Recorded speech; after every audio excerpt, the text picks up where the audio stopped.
Aujourd'hui, l'opposition est devenue silencieuse. Pourquoi?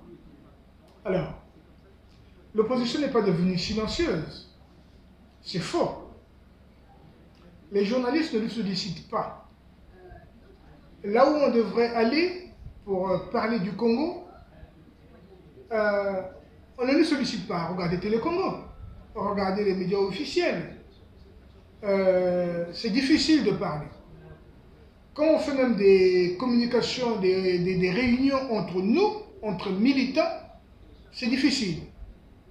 Je ne vais pas vous brosser l'état du Congo, mais c'est un état policier où on ne peut pas se réunir tout seul comme le Covid n'y est pour rien.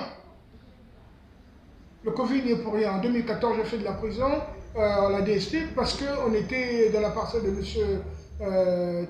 Clément Mirassa et on parlait entre personnes. Donc ce n'était pas le Covid, il n'y avait pas une interdiction de réunion, mais au Congo, il y a interdiction de réunion. Donc, si on ne nous voit pas dans les médias, si on ne peut pas parler à l'extérieur, faire des meetings ou faire des conférences ou marcher, comment vous voulez qu'on nous entende? Parler, il faut que j'ai des médias. Il faut que j'aille au-devant des gens. À Brazzaville, vous pouvez aller au-devant des gens dans les quartiers, faire le porte-à-porte, réunir les gens à Brazzaville. Il faut l'autorisation du préfet. Le préfet ne donne pas d'autorisation. Et vous savez pourquoi? Le chef, M. Sassou Nguesso, lui a donné instruction. Alors, on fait quoi?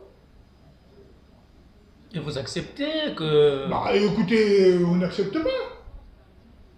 De quoi vous voulez parler? On n'accepte pas. Oui, mais on remarque que vous n'avez plus de meeting ni en salle ni en public. C'est comme si vous manquez de stratégie politique. Non, non, non.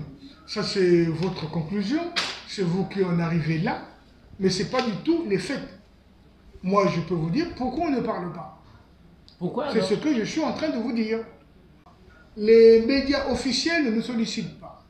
Quand on veut faire des meetings à nous ou des réunions à nous, ils sont soumis à autorisation. Et le préfet ne nous donne pas l'autorisation. Tiens, il y a la salle du palais des congrès où tout le monde va se réunir. Vous pouvez qu'on peut aller au palais des congrès comme ça? Même avec son argent, il faut que le préfet vous donne l'autorisation.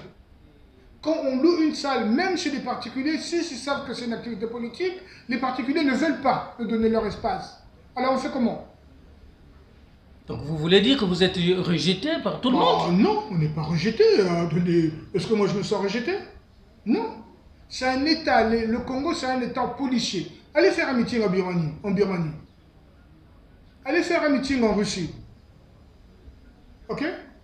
Donc dans les pays où il y a des autocrates, pour ne pas dire où il y a des dictateurs, c'est difficile de s'exprimer de l'opposition, quand on est de l'opposition, quand on ne parle pas comme la voix de son maître. Voilà. Et nous ne parlons pas le même langage que le maître. Donc du coup, on nous empêche de nous exprimer tout simplement. Tout est mis en place pour nous empêcher de nous exprimer. Voilà. Nous vivons ça au Congo. Donc c'est un État qui est comme ça. L'État congolais est comme ça. Ok? Donc il ne faut pas parler, il faut les laisser faire. Monsieur le journaliste, répondez-moi. Vous croyez qu'on est en démocratie au Congo? Ce n'est pas à vous de poser des questions, je le sais, c'est à moi d'y répondre, c'est à vous de poser des questions. Au Congo, on est en démocratie? Non. Je viens et mettez Congo. On va pas dire que pays démocratique. Ils sont bien éduqués dans les dictionnaires, ils disent autocratique, pays autocratique. C'est pas moi qui l'invente quand même. Dans le Larousse, le Robert et tout, pays à régime autocratique. Je n'invente rien. C'est pas moi qui l'invente. Maintenant, quand on est dans un pays comme ça, il y a des manières, il y a des méthodes, on ne peut pas faire tout à fait comme on fait en France. En France, les candidats, même ceux qui sont contre Macron, ils ont un temps de parole à la télévision nationale qui est payé par l'État. Combien de fois moi je vais aller parler à la télévision quand on laisse payer par l'État ou que notre ami Mathias va aller parler là-bas? On va couper l'électricité. D'ailleurs, on ne va pas le laisser passer la porte. Il y a des militaires devant. Ok? Donc, ne comparez pas le système politique qui est au Congo à ce que vous voyez ailleurs. C'est vous qui comparez, c'est pas Ce que je suis en train de vous dire. Ce qui se passe au Congo, c'est autre chose que ce qui se passe au Mali, en France et ailleurs. Nous, ici, nous adaptons, c'est ce que je dis, nous adaptons notre manière de lutter au contexte. Voilà. Le contexte congolais n'est pas le même qu'au Sénégal.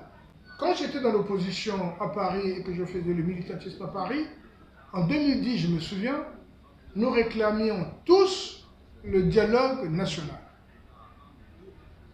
Le dialogue national, pour quoi faire? Pour arranger tous les problèmes du Congo. Notre pays va très mal sur tous les plans. L'idée c'était, on s'assoit tous, on règle les problèmes du pays un par un, puis on y va, on prend un nouveau redémarrage, si possible avec un gouvernement national ou bien, je ne sais pas quoi. On trouvera le... Voilà. Comment faire? On trouvera comment faire. Le chef, M. Sassou Nguesso, tout son parti est traumatisé par ça. Vous parlez de dialogue, mais pourquoi faire? Pourquoi venir encore insulter le président comme à la conférence nationale? Non, il n'y aura pas de dialogue. Il n'y a pas de problème dans le pays. Comprenez-moi bien. Il ne faut pas parler de dialogue à Sassou Nguesso. Ce n'est pas possible. Je vous ai dit, en 2010, je faisais des manifestations à Paris pour réclamer le dialogue national. Lui, il a décidé des concertations, si possible, faites en dehors de Brazzaville. Et dans ces concertations-là, nous avons dit, nous le disons avec tous les autres amis de l'opposition, que ce n'est pas la formule qu'il faut pour régler les problèmes du pays. Eux, ils nous répondent, on n'a pas réglé les problèmes du pays, les problèmes du pays sont réglés. Il y a un gouvernement qui travaille. Que cela ne tienne. Vous voulez qu'on fasse quoi?